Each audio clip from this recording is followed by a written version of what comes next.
During the triumph of Star Wars and Alien, public interest in space sci-fi skyrocketed. However, not every movie could compete with these masterpieces. As a result, some fascinating and engaging films have faded from memory.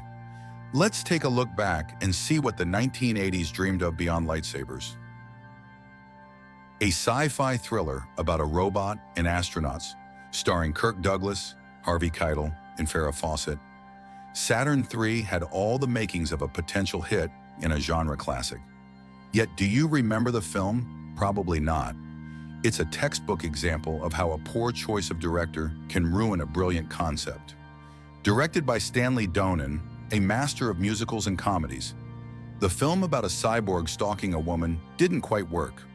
However, it became a precursor to The Terminator, one of the greatest sci-fi franchises in history.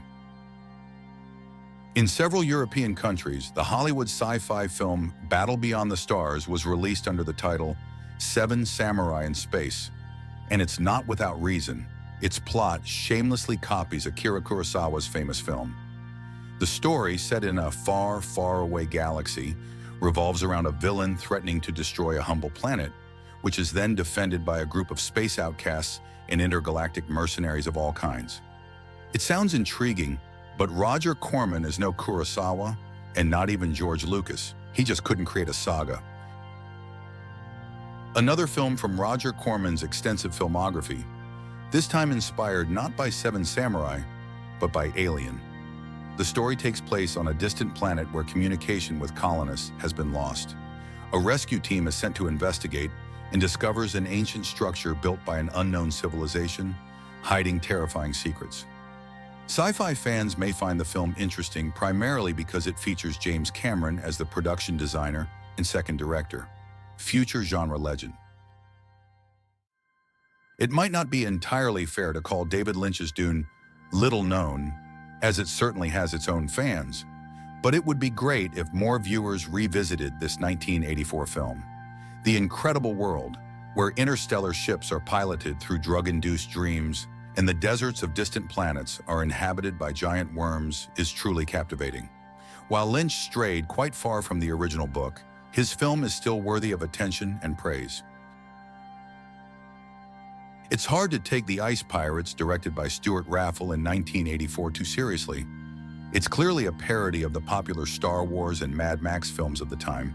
However, this thoroughly derivative movie has its own charm, largely thanks to its depiction of space travel intertwined with time jumps. The story follows the quest for a mysterious ice planet, a valuable resource in a future world where water has nearly disappeared. Directed by Joe Dante, Explorers marked the debut of young Ethan Hawke and River Phoenix, but fell victim to unfortunate timing. The film premiered just a week after Back to the Future hit theaters, and a day before the iconic Live Aid concert at Wembley Stadium, which featured stars like U2, Queen, David Bowie, and Paul McCartney. These events overshadowed this brilliant adventure about teenagers who build their own spaceship and make first contact with aliens.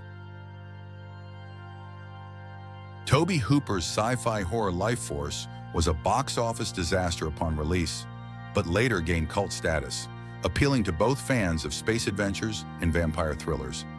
The filmmakers capitalized on the growing fascination with Halley's Comet, which passed close to Earth in 1986, and built the plot around the arrival of a cosmic visitor. In the story, astronauts discover that the comet serves as a cover for the arrival of alien vampires. Although many modern NASA engineers credit Space Camp as the movie that inspired them to reach for the stars, it was branded a marketing nightmare upon its release. Directed by Harry Weiner, the film follows a group of teenagers who accidentally launch a space shuttle. Unfortunately, it hit theaters just 5 months after the tragic Challenger disaster, when the nation was still mourning.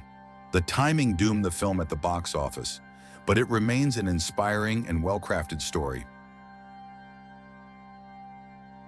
The musical comedy Earth Girls Are Easy is less about space and more about aliens, and its main appeal lies not in the plot or special effects, but in its stellar cast. Jeff Goldblum, Gina Davis, and Jim Carrey. This quirky tale of 3 aliens who think they can easily win over Earth women isn't exactly subtle or refined, but it's lighthearted and funny, a refreshing break from the usual seriousness of space-themed stories.